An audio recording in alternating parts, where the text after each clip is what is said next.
Panel de lujo, muchas gracias Sonia, Elena, Dani. Yo creo que estoy muy contento y gracias por haber aceptado mi invitación para hablar un poquito de dry powder, ¿no? Ese palabra que utilizamos en el ecosistema para hablar del dinero acumulado por parte de las gestoras, de los inversores, y que llevamos varios años llevándolo a máximos, a pesar de que el sector pues, no está tan boyante como nos gustaría, ¿no? Yo, si os parece, empezaría por ahí, ¿no? Preguntándoos un poco a cada uno de vosotros cómo habéis visto el año pasado, que acabamos de terminar, estamos todavía con la resaca, cómo lo habéis visto, cómo lo habéis vivido cada una de vuestras gestoras, cómo estáis viendo un poco la situación desde el punto de vista del dinero acumulado en un año como el 23, ¿no? Si quieres empezar, Sonia. Bueno, yo creo que para las compañías, desde luego, ha sido un año complicado, sobre todo para las que habían levantado dinero con expectativas de que les durase 18 meses y eso coincidía con un momento en el que tenían que buscar capital y realmente lo que ha pasado es que las condiciones y las métricas y el estándar necesario para levantar esa ronda pues ha subido el nivel y les ha pillado a muchas compañías sin haber llegado realmente a ese punto donde podrían levantar una ronda que es la ronda que les toca, ¿no?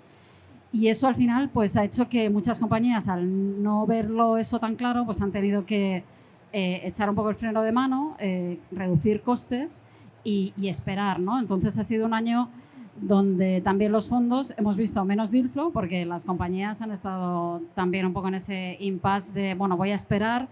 Y luego nos ha tocado también financiar con, bueno, hacer rondas internas para darles un poquito más de tiempo para que las métricas fuesen más robustas de cara a levantar la ronda que les hubiera tocado. Entonces, hay capital porque todos los fondos tenemos recursos, hablando de dry powder, pero muchas compañías se han quedado un poquito detrás de lo que deberían estar a nivel de métricas para levantar.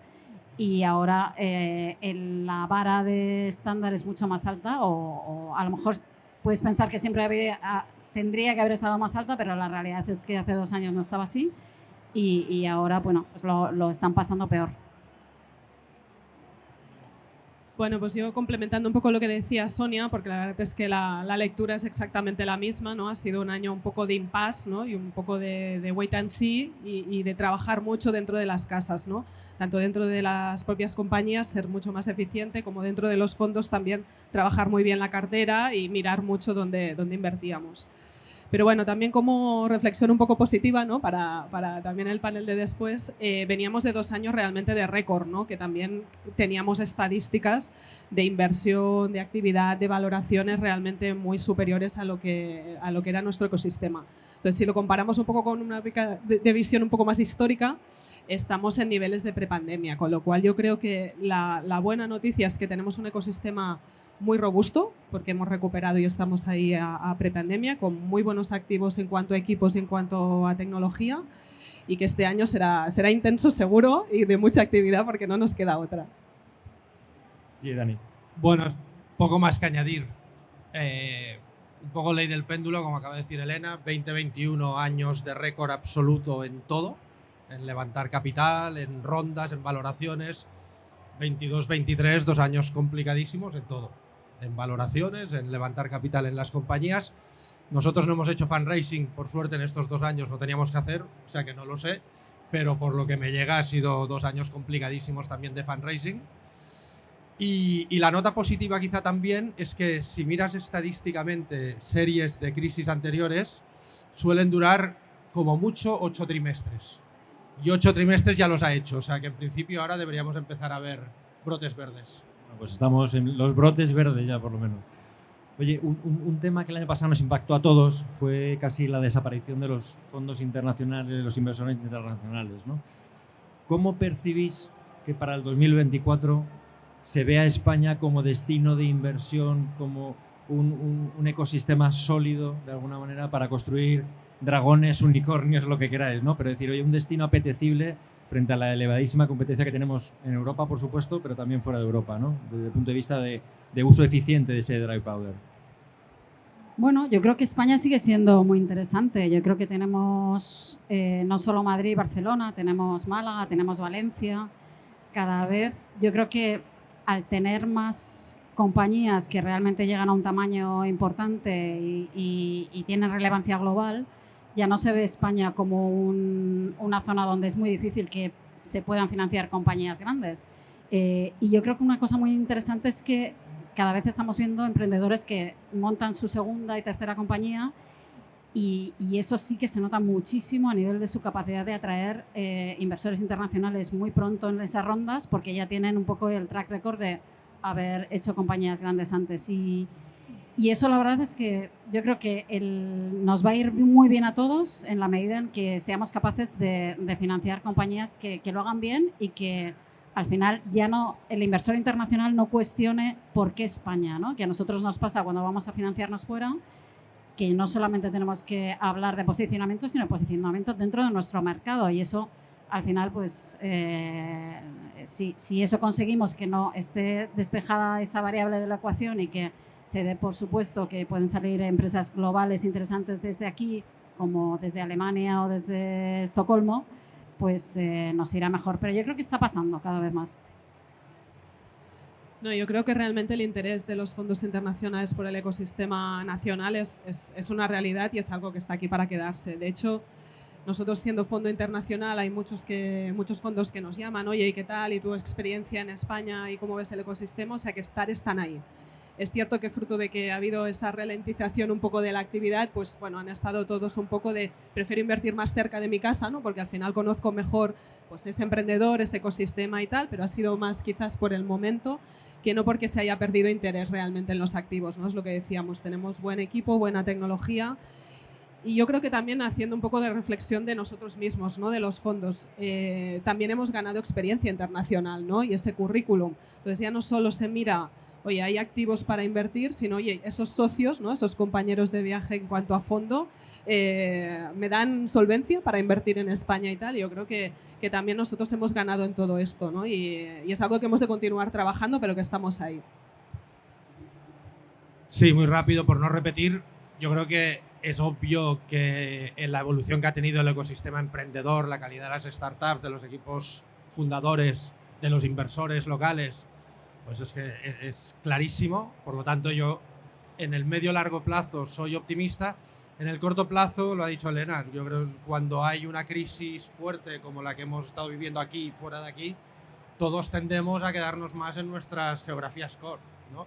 Entonces, es más difícil que un inversor alemán o que un inversor inglés o que un inversor de los nórdicos venga a España a invertir en momentos en que la cosa está más complicada. O sea que yo te diría, para el 2024 no sé si sois súper optimista, pero que a la larga tiene que volver, porque los fundamentales están ahí. Oye, inversor internacional desaparecido, parece que puede venir si no se cuestiona España. Dani, empezamos por ti esta vez. Otro elemento que veíamos el año pasado, ¿no? IPOs no ha habido, mercado de bolsa cerrado, mercado de real estate en caída también, mercado de money no hablamos. ¿Creéis que todo eso ha condicionado también un poquito lo que es el venture capital? Y al revés, esos otra vez brotes verdes que estamos viendo, ¿no? Y llevamos 6 semanas hablando de salidas a bolsa, grandes grupos esperando a salir. ¿Pueden favorecer rotación de capital, dinero disponible que se canaliza al sector? 100%, o sea, clarísimo. Yo creo que estos últimos 2 años de crisis nuestra ha habido un factor muy especial que ha sido lo de los 7 magníficos, ¿no? Que las grandes compañías tecnológicas hayan tenido una evolución tan buena en bolsa, mientras las small caps lo estaban pasando mal y todo el mercado del venture capital y todo lo que venía detrás lo estaba pasando mal, se ha producido ya un gap que, hombre, yo creo que lo que es muy importante, y la verdad es que no tengo la respuesta, pero espero, es que ese gap se vaya cerrando, que no se acabe siendo el mercado tecnológico algo que acaba en manos de unos cuantos, sino que sea más democrático como había sido siempre. Pero es verdad que estos 2 años se ha concentrado el valor en las 7 compañías más grandes, ¿no? Entonces, hombre, lo que sí se está viendo es que esto ya está empezando a bajar por la cadena y eso a la larga tiene que repercutirnos. Al final, la gente que invierte en nosotros lo que quiere ver es que tenemos buenas expectativas de salida y eso depende pues de los IPOs, del mercado de money y de todo esto. Bueno, nosotros no somos unos súper expertos en IPO, con lo cual nos queda un poco más lejos y también un poco con esa desaceleración, un poco ese wait and see que hemos tenido en estos años, estos meses.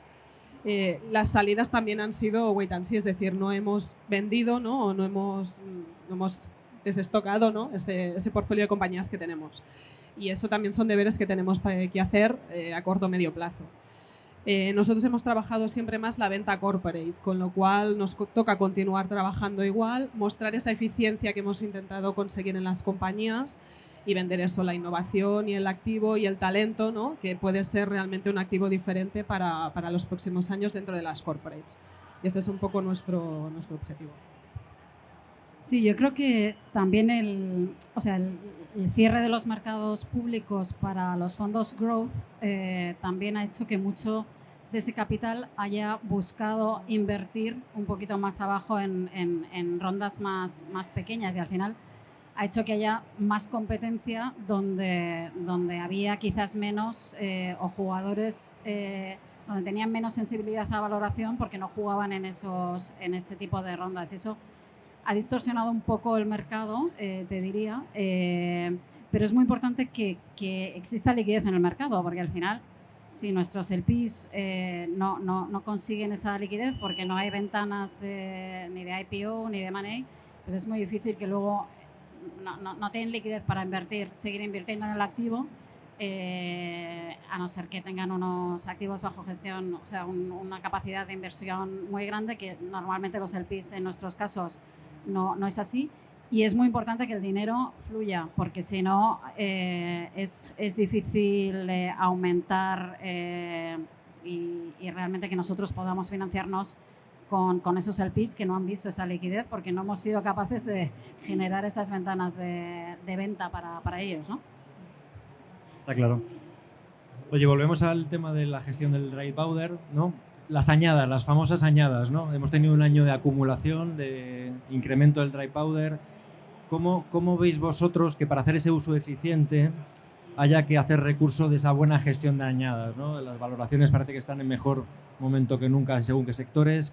¿Cómo pensáis que desde un punto de vista de vuestras gestoras vais a hacer una estrategia de construcción de buenas añadas para hacer un buen uso de ese capital disponible durante los periodos de inversión de vuestros fondos, ¿no? Dani, no sé si quieres... Bueno, a ver, yo creo que el tema de cuando dice la madurez de cada fondo, pues te determina absolutamente cómo tienes que gestionarlo, ¿no? Nosotros tenemos, por ejemplo, un fondo que está... ¡Wow! Tenemos un fondo que está todavía en periodo de inversión, pues ahí lo que tienes que hacer, o lo que nosotros estamos intentando hacer, es ser súper selectivos con las oportunidades de inversión, pero ir invirtiendo. O sea, lo que tampoco puedes es decir, pues dejo de invertir, ¿no? Con lo cual, en los que están en periodo de inversión, tienes que ser muy selectivo, tienes que invertir bien, pero tienes que seguir invirtiendo. Y luego los que tienes ya en post periodo de inversión, que solo pueden hacer follow-ons, ahí nosotros sí que estamos intentando ser, apoyar mucho a las compañías que tenemos. Yo creo que se están produciendo, seguro que os pasa también, ¿no? Situaciones muy injustas de compañías que están muy bien, que en otro momento de mercado hubiesen conseguido financiación externa sin ningún problema y que debido a la situación de mercado pues les está costando muchísimo.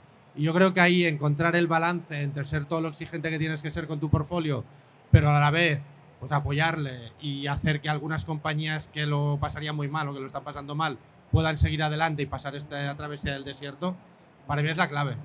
Ser exigentes, exigirles que sean eficientes en capital, pero apoyarlas. Sí, ¿no? Bueno, la historia dice que al final en épocas complicadas los vintage salen bien, y de cara al tema de los LPs, ¿no? Ser todos más exigentes, los gestores, las compañías y tal, al final da sus frutos. Y yo me quedo un poco con eso de que ha sido una época dura, tenemos que trabajar mucho, los equipos emprendedores los primeros, los fondos después, pero que de esto después se recupera el valor. Entonces yo aquí sí que nos queda, y este año va a ser duro, como decía, o como mínimo intenso, pero yo creo que esto lo vamos a ver después en el valor, seguro.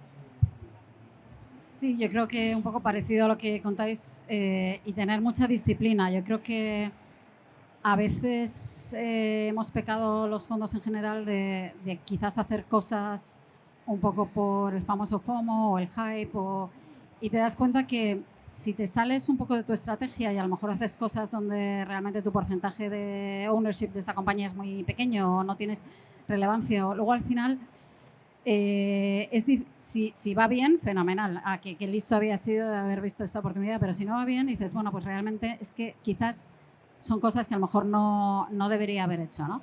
Y eso yo creo que es un poco el back to basics, es decir, bueno, tú realmente qué has dicho que ibas a hacer, cómo lo vas a hacer y stick to that, ¿no? Porque si no, a veces, bueno, en el 2001 había cosas que parecía que había que hacer sí o sí, pero quizás no. Yo creo que esa dosis de rigor y de hacer las cosas que realmente tengan sentido, pues también nos ha pasado en general a los fondos y creo que es bueno. Oye, nos vamos animando, ¿no? El mercado está ahí, parece que 8 trimestres han pasado. Elena, estamos gestionando el portfolio y tenemos que hablar a nuestras participadas de los follow-on, ¿no? De esos famosos follow-on. ¿Qué ha cambiado? ¿Ha cambiado algo en la manera en la que vosotros percibís que se hace un uso de los fondos para follow-on? ¿Les vamos a pedir más? ¿Les vamos a pedir menos? ¿Tenemos barra libre como solíamos tener con los follow-on? ¿Dónde estamos, no? Bueno, yo creo que una primera reflexión general es que las empresas compiten en el mercado, ¿no? Por ser aquella operación, ¿no? Que firma Kibo, que firma Nauta y están compitiendo contra el resto del mercado por ser financiadas por un fondo. Pero después quizás lo que no tienen tan claro, ¿no? Los emprendedores es que continúan compitiendo, entre comillas, si me permitís la palabra, dentro del portafolio, ¿no? Porque a medida que va avanzando el despliegue de un fondo, cada euro que queda por invertir es más caro, más exigente, ¿no? Porque tú como inversora, ¿dónde lo pones, ¿no? En aquella compañía que dices, ostras, parece que es el champion de mi cartera, ¿no? O en una operación un poco más defensiva y tal. Bueno, pues esa competencia, digamos, yo creo que los emprendedores la tienen que tener siempre como muy presente en el buen sentido, en decir, ostras, siempre tengo que estar intentando hacer las cosas bien, gestionando muy bien las expectativas del inversor, alineando muy bien las estrategias y que se espera para, llegado la situación de, oye, tener un follow-on, pues, oye, estar al máximo alineado con el fondo, que quizás es lo que más te ayuda, ¿no?, a poder tener ese ticket de follow-on, ¿no?, respecto al resto de la cartera. Sí, yo creo que hay algunos emprendedores que por alguna razón entienden que tú vas a hacer un ticket inicial y que luego te has reservado la mitad de lo que vas a poner en la compañía para seguir. Y eso realmente se puede dar o no. Y a veces cuando eso no tiene sentido es duro, pero nosotros cada vez lo estamos viendo como es otra operación que tiene que ir al comité de inversiones y que se tiene que aprobar. Obviamente tenemos mucha más información para hacerlo, pero no es algo que no es un cheque en blanco y no lo puede ser realmente, porque también tenemos que ser conscientes de que tenemos que gestionar un portfolio y a veces hay algunas compañías que, o sea, yo creo que es bueno que les pongamos un poco de presión. A lo mejor no suena muy, no sé si suena muy, pero creo que es bueno que el emprendedor entienda que eso no es algo que va a pasar sí o sí y que busque también, porque si no al final es como, bueno, me estoy quedando sin caja, oye, que me quedo sin caja. ¿Y qué has hecho? ¿Cómo? Y eso al final tienen que sentir un poco más esa, o sea, no, el inversor no está para salvar la situación cuando realmente no está justificado. Otra cosa es que no vamos a dejar caer compañías que tienen sentido y les vamos a apoyar, pero que no sea algo que sea como, por supuesto que que vas a apoyarme, porque si no, ¿cómo vas a dejarme caer? Bueno, pues a lo mejor te tengo que dejar caer si realmente no veo que esto no va a ir a un buen puerto, ¿no? Yo creo que es un símbolo de madurez, ¿no, Dani? Del sector. Sí, a ver, nosotros la verdad es que hace muchos años que de hecho a nuestros emprendedores se lo decimos cuando invertimos en una serie A. Por lo general nosotros siempre acompañamos en la serie B, pero no lideramos la serie B. Siempre nos gusta que haya un tercero que valide la oportunidad, porque al final, quieras que no, cuando la compañía está en tu portfolio siempre tienes un cierto secuestro emocional, ¿no? Entonces nosotros ya hace mucho que cuando entramos en una compañía ya les dejamos claros a los fundadores que para la siguiente ronda tienen que encontrar un inversor y que nosotros les ayudaremos, pero que tienen que encontrarlo, ¿no? Y luego, excepcionalmente, pues o porque les hacen falta unos meses más para conseguir la valoración que queremos todos y podemos hacer algún tipo de préstamo convertible, o incluso en algún caso muy excepcional lideramos la siguiente ronda, ¿no?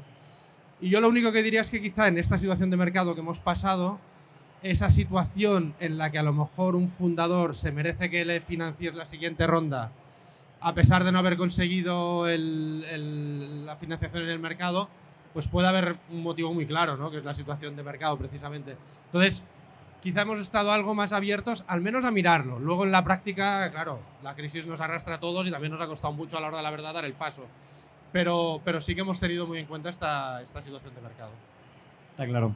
En línea con eso, Sonia, ¿no? Durante unos años parecía que si querías hacer una ronda era crecimiento, crecimiento, crecimiento, y ahora nos hemos encontrado con la realidad de tengo problemas para crecer, necesito caja, pero no soy rentable. ¿Crecimiento o rentabilidad? ¿Qué hemos aprendido y qué les podemos decir a muchos emprendedores que tienen que elegir o no tienen que elegir, Sonia? Pues yo creo que es una pregunta complicada porque nosotros financiamos compañías de gran crecimiento. Si al final están muy obsesionadas con ser rentables muy al principio, no van a invertir lo suficiente como para crecer y llegar a ese potencial. Entonces, es un equilibrio un poco fino. O sea, yo creo que sí que tienen que tener muy claro cómo van a monetizar, obviamente, y cómo van a ser rentables en un periodo de tiempo. Y nos tienen que justificar qué capacidad de inversión necesitan para llegar ahí. Porque sí que nos ha pasado a nosotros con una compañía de este último fondo donde realmente no se preocuparon por monetizar realmente hasta muy tarde en el proceso y al final se quedaron sin tiempo. Yo creo que eso ya no va a pasar. O sea, esos experimentos de, bueno, vamos a hacerlo crecer y luego ya veremos cómo monetizamos, eso es game over totalmente. Pero un fondo como nosotros, que invertimos en Series A, que les intentemos apretar tanto por rentabilidad muy al principio, creo que tampoco es bueno, porque realmente no son el tipo de compañías que estamos financiando. En tu caso, Elena, más difícil todavía. ¿Crecimiento, rentabilidad o impacto? Bueno, pues ya es el componente extra. Claro, yo aquí soy un poco distinto quizás de mi compañera de Sonia, ¿no? Yo creo que el ADN de un inversor y esa estrategia y esa manera de gestionar compañías te define mucho esa hoja de ruta y si eres target o no de ese fondo, ¿no? Esa alineación que decíamos es básica. Entonces nosotros, a diferencia de ellos, quizás sí que somos un poco más exigentes en lo que es rentabilidad, ¿vale? Y sí pedimos, claro, evidentemente un crecimiento por encima de mercado, pero no muy por encima de mercado, porque nuestro ADN, nuestro cuerpo es lo que nos pide, ¿no? Y trabajamos bastante más rentabilidad. Impacto, claro, para nosotros es nuestro core, ¿no? No financiamos otras compañías que no tengan de impacto y trabajamos las métricas y tal. Pero súper importante, no por tener impacto les perdonamos ni crecimiento ni rentabilidad. O sea, mismo nivel de exigencia a nivel financiero en cuenta de pérdidas de ganancias y además tienen que ser de impacto. Bueno, complicado. Dani. Sí, a ver, nosotros siempre lo del capital efficiency lleva muchos años en nuestro pitch de fundraising. Siempre nos hemos querido decir que las compañías tienen que ser eficientes en capital. Eso no quiere decir, un poco en la línea de lo que dice Sonia, no quiere decir que tengan que ser rentables desde el primer día, porque es imposible si quieres que crezcan, ¿no? Ahora, lo que sí tienen que demostrar es que con la inyección de dinero que consiguen son capaces de desarrollar un buen producto, de construir un buen equipo, de expandirse comercialmente. O sea, tienen que demostrar que han hecho un buen uso del capital. Eso clarísimo. Y bueno, si demuestran eso es cuando puedes plantearte.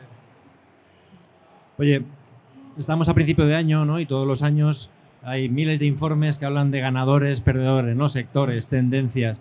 ¿Veis claramente que este año 2024, si tuviéramos que coger la bolita, hay unos sectores en los que claramente van a dominar el uso eficiente del dry powder? ¿Cómo veis un poco esa selección entre ganadores y perdedores, Sonia? Bueno, ahora mismo y no hay más que pasearse por aquí para ver todo el tema de inteligencia artificial y modelos que utilicen todo pues esta potencia ahora de los modelos y de cómo va a haber casos de uso a nivel de verticalización de sectores donde va a haber mucha innovación. Y creo que es un momento súper interesante para nosotros porque realmente va a haber una transformación brutal. Nosotros como Kivo invertimos en el 2017 en una empresa de Barcelona que se llama Billings, que la compró Apple en el 20 y estaban haciendo cosas de AI que que ahora es un poco lo que estamos viendo, ¿no? Y realmente el que esté mucho más accesible y que haya tantas compañías que puedan luego ver cómo lo aplican a casos de uso concretos, yo creo que va a ser muy interesante. Y luego todo el tema de transformación a nivel de sostenibilidad y climate tech, ahí también estamos viendo mucho. Y para nosotros todo el tema de cómo impacta la tecnología en el sector de salud. Nos parece que va a ser también muchísimas oportunidades, la verdad. O sea que vamos a estar muy entretenidos. Sí, Elena. Sí, yo creo que un poco lo mismo. En cuanto a driver tecnológico, la inteligencia artificial va a estar ahí, ya sea para eficientar o para crear nuevos modelos de negocio. Yo creo que se puede ver en los dos niveles de cuenta de resultados, lo vamos a ver ahí. Y eso no quiere decir poner el título y ya está, sino realmente casos de uso, modelos, proyectos, productos que realmente sean una realidad, no solo palabras. Y después todo el tema de sostenibilidad, toda esa tecnología aplicada al cambio climático y tal, seguro que este año va a estar ahí. Tengo poco que añadir. Es exactamente eso. Quizá lo único que diría es que los emprendedores tienen que ir con cuidado cuando ponen inteligencia artificial en su pitch, porque ahora lo hacen todos. Porque, hombre, intentas hacerles alguna pregunta para ver si realmente es inteligencia artificial o simplemente están aplicando el chat GPT a hacer el pitch, ¿no? Está claro. Oye, nos quedan 4 minutos y yo quería haceros una pregunta final y una reflexión, si os parece, ¿no? Pregunta, habéis hablado de inteligencia artificial, modelos de negocio. Me gustaría ver vuestra visión de cómo la inteligencia artificial puede afectar a las gestoras de Venture Capital, si está afectando a vuestros modelos de negocio, si nos vamos a quedar todos como meros observadores de lo que hace un ChatGPT o una inteligencia artificial a la hora de canalizar el deal flow o no. Y lo otro, si tuvierais que hacer una reflexión para todos estos emprendedores que tenemos cerca, de qué cosas les diríais o les sugeriríais que cambiaran en 2024 respecto de lo que hicimos en el 2023 para hacer un buen uso de ese dry powder que tenemos todos y que estamos deseando canalizar, ¿no? O sea, pregunta y reflexión para el público. Sonia. Yo creo que como fondos nosotros estamos viendo herramientas que a lo mejor pueden hacer el análisis de deal flow o ver. Hay herramientas en el mercado. Sinceramente no somos el fondo que haya avanzado más en esto. Hay otros fondos que sí que utilizan tecnología para hacer sourcing de deal flow. Yo creo, me gustaría pensar que esto al final es un negocio de personas y eso es justamente lo más difícil de intermediar, ¿no? O de quitar un poco ese componente de poder analizar la capacidad que puede tener un emprendedor de rodearse de gente buena, de atraer talento, y eso creo que nos lo da pues la experiencia que vamos acumulando de ver muchas compañías y de pegárnosla con emprendedores que teníamos dudas y que efectivamente la duda era justificada, y otros que al revés les vimos y dijimos, bueno, es que este es un emprendedor que lo va a hacer muy bien, ¿no? Pero bueno, yo creo que también nosotros tenemos que aplicarnos también nuestras propias recetas que exigimos en los emprendedores. Si vemos que hay herramientas que nos pueden facilitar nuestro trabajo y que nos pueden ayudar a comunicarnos mejor o hacer mejores informes de cara a nuestros LPs, etcétera, pues ¿por qué no utilizar la tecnología para hacerlo? Por supuesto. Y a nivel de qué decirles a los emprendedores, yo vuelvo a que la vara de medir está cada vez más alta, que no hay excusas para no haber hecho los deberes a la hora de venir a vernos a cada uno de nosotros. Yo creo que hay tanta información ahí fuera, hay tanta información de en qué cosas hemos invertido, qué emprendedores pueden tener acceso. Si un emprendedor viene como muy perdido, es un red flag ya que no pasa la prueba, ¿no? Y bueno, pero que aún así, la verdad es que hay mucho capital que está disponible para invertir en proyectos. En España hay un talento a nivel de ingeniería y de acceso a poder construir equipos muy eficientes en capital y que lo tenemos que aprovechar. Elena. Bueno, pues en cuanto a inteligencia artificial, yo creo que lo mismo que estamos aprendiendo las gestoras también, estamos explorando lo que les pedimos a las compañías, ¿no? Cómo les puede afectar la inteligencia artificial por bien o por mal, ¿no? Porque les puede salir otro competidor, o porque les puede sacar la propuesta de valor, o porque pueden crear una nueva. pues yo creo que a nosotros también de alguna manera nos impactará, ¿no?, nuestro negocio. Pero estamos explorando, también creo que no somos los más avanzados, así que tenemos los deberes por hacer. 2024, pues nada, continuar trabajando muy duro con el portfolio. Nosotros también estamos levantando fondos, con lo cual con fundraising y tal, y vendiendo la propuesta de valor tanto a los LPs como a las compañías, ¿no?, que al final nosotros también tenemos que vender en que somos buenos y porque podemos ser un buen partner, ¿no?, para desplegar dinero y para apoyar a compañías. O sea que... Dani. Nosotros sí que hace años que hemos invertido en una herramienta. En aquel momento no le llamamos ni inteligencia artificial porque hace más de 4 años, con lo cual el término no estaba tan en boga, pero sí que llevamos mucho tiempo, sobre todo para intentar ayudarnos en la parte inicial del funnel, de deal flow, ¿no? O sea, luego sí que ya, como dice Sonia, tienen que entrar las personas, pero tienes bases de datos con decenas o centenares de startups. El ayudarte a captar esas, filtrarlas en base a tus criterios de inversión y tal, es algo en lo que llevamos mucho tiempo y creo que por ahí va a estar. O sea, yo creo que es una herramienta súper útil, que nos puede complementar, pero que también de personas, ¿no? Y respecto a los emprendedores, yo les diría quizá que tengan un plan B, porque nadie te garantiza ahora que tengas una ronda, ni aunque estés doblando o triplicando las ventas respecto al año anterior, ¿no? Pues oye, hemos llegado al final. Muchísimas gracias a los tres. Un verdadero placer. Yo creo que hemos sobrevolado todos los temas que nos habíamos propuesto. Gracias a todos los que estáis aquí presentes. Y nada, seguimos emprendiendo. Gracias. Gracias.